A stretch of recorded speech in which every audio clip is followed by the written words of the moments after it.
Laki nung ambag ko, 10. Binaba mo na. Grabe yung init. Hahanapin natin lahat ng pagsubok. Napakasolid ng tubig.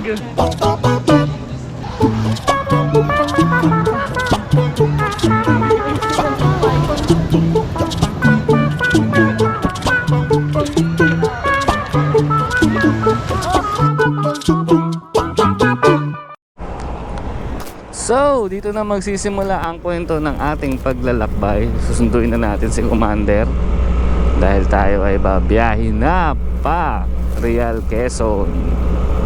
So, it's magkano na?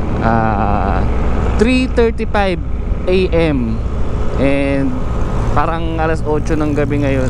Sa dami ng bumabiyahe na. So, sana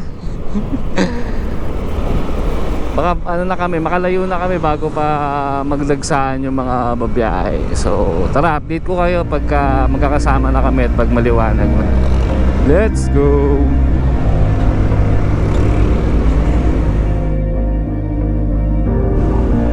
Was never easy growing up. About time I read a book to distract myself from this reality. So update guys, at inabutan na kami ng liwanag sa daan. Bali hindi ko pala naitama yung relo sa motor, pero alas 6 na at nandito na kami sa may bandang Morong. And as you can see, ang daming bumabiyahe ngayon. So ride safe sa ating lahat. Naway makarating at makauwi tayo ng safe lahat. Enjoy lang natin tong long weekend na to. Doon pa tayo pupunta, doon sa bundok na yun. So update ko kayo pagka nag-stop over kami or nagpagas. Let's go! It's been a couple years, I feel the same. Guess I'll never really learn this fucking game, but I'm here to play it now. I don't wanna cry again, even if I lose a friend. You say you had good intent when you hurt me. You do it all again, that's so loose to me. I don't wanna try anymore. Yeah, I won't show up at your door in the morning. Said that it wasn't planned when you hurt me. You do it all again, that's so loose to me.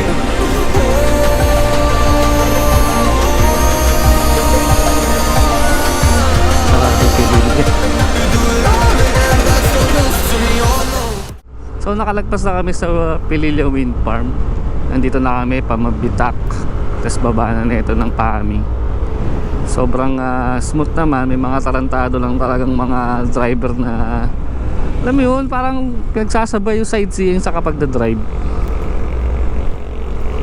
Parang wala silang pakialam doon sa mga nasa likod nila, mga sa paligid nila. Pag-gewang-gewang mag-drive.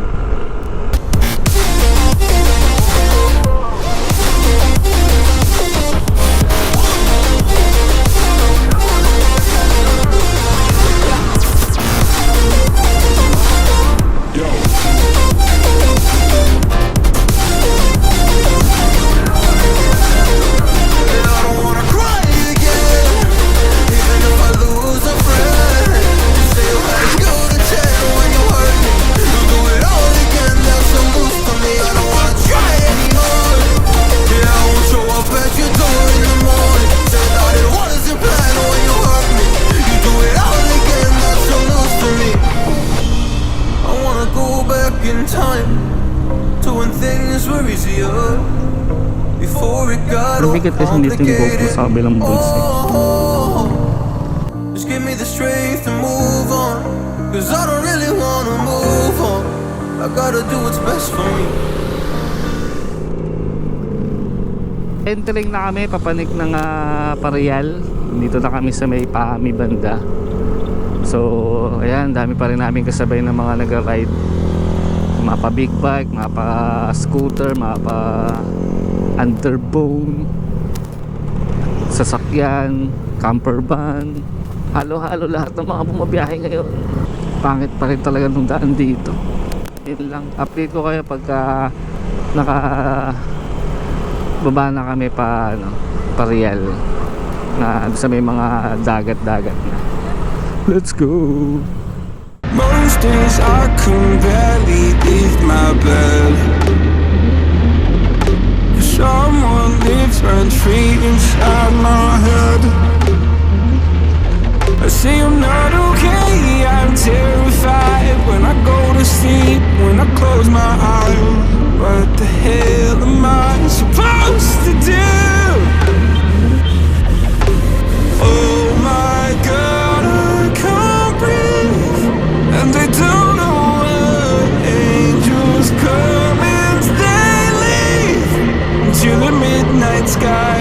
You only know how much you meant. You only know the time we spent. Take the pain from my heart and make it whole again.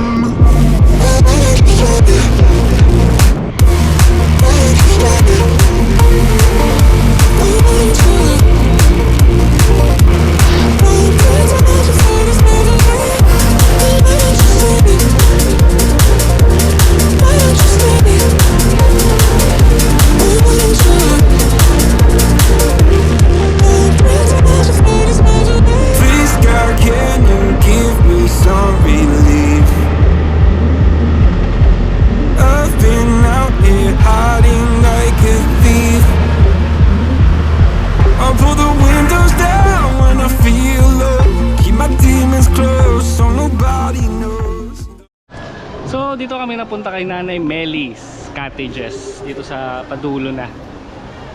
So no choice na kami kundi pagtyaga dito dahil punuan talaga ngayong araw na to. Bili muna kami ng karne at nagugutom na yung mga kasama namin. Dapat na ba yun? Nalabas pa tayo. Ay sa dulo. Oo, yung bakit wala na yun.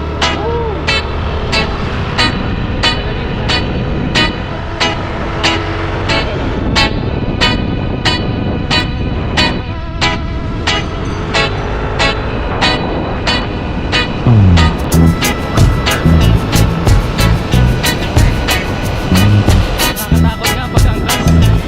Pag 60 hindi ko ramdam pag driver ako eh. Pag angkas kayo 60 patang ng bilis.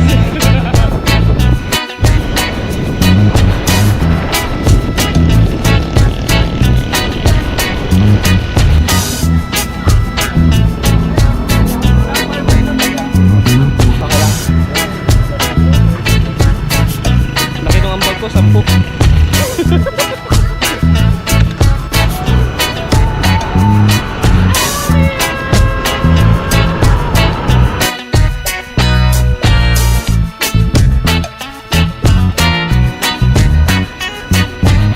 Binaba mo na.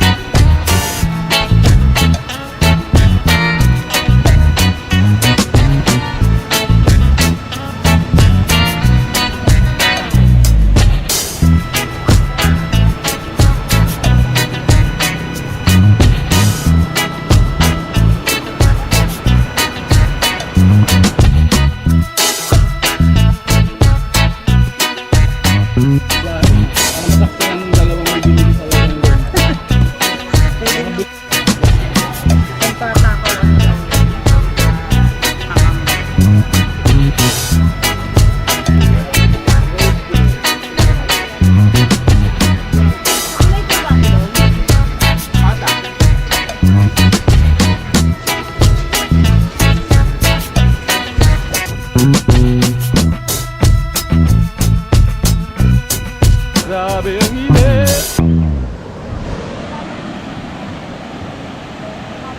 Sabi ko, tingnan mo ang gaganda ng ano nila, Yung rock formation? nung cottage nila. Ah, ito? Oo. No? Pero parang puro rin na. Ano ba sa Ah, ito mas maganda kasi. O, ito lang yung maganda sa kanya. Buhangin yung nalalakaran. Yung kay Balagbag kasi, ano,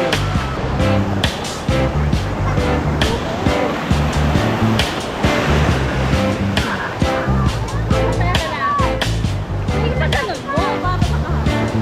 wala pa ganyan? Hindi, para kasama.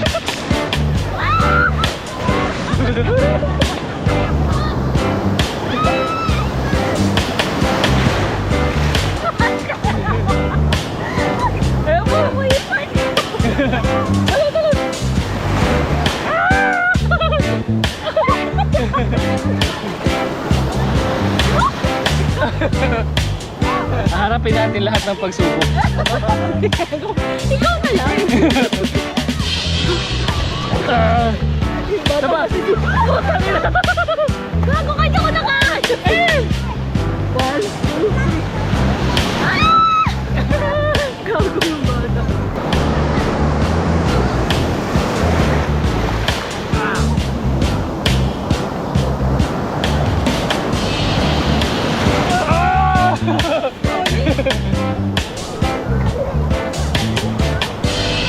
Dalakas na maaari.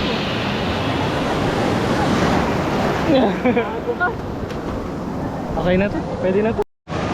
Apaka-solid ng tubig. Nga lang, na-sacrifice natin yung GoPro. Pero okay lang, nag-enjoy naman. First time kong binasa itong Hero 9. Sana hindi siya masira. Balik muna tayo sa Pampang. Para tabi ko muna to. Meanwhile.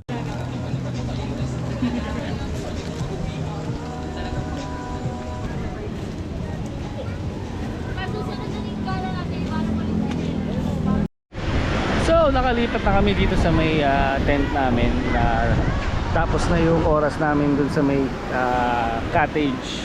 So, dahil mag-overnight nga kami, dito na kami sa mga tent namin. Yan. Ito yung kasama namin at dito kami. Beachfront. Alright. Yun, sana wag kaming ulanin na malakas dahil sobrang lakas ng hangin. Goods yung hangin na malamig para masarap yung tulog, pero wag sana samahan ng ulan. So update ko kayo bukas kapag maganda-ganda na ulit yung araw.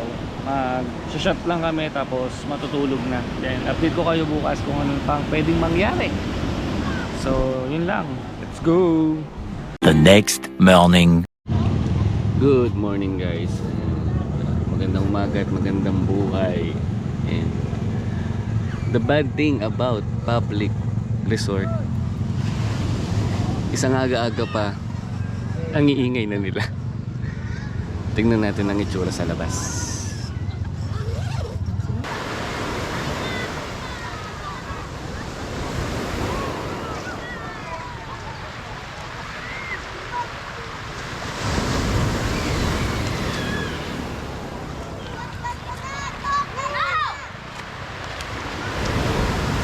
Tara, kape tayo.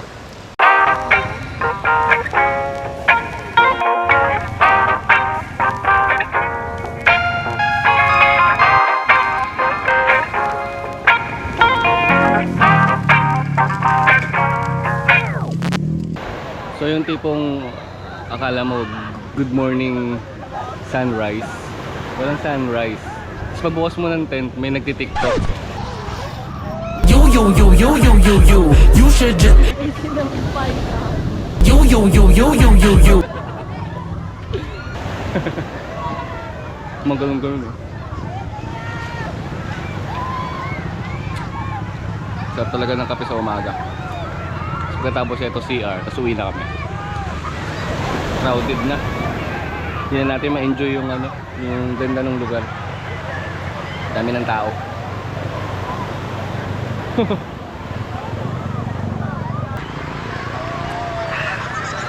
Masaya ang pagka-camping, pero hindi masaya yung pagliligpit.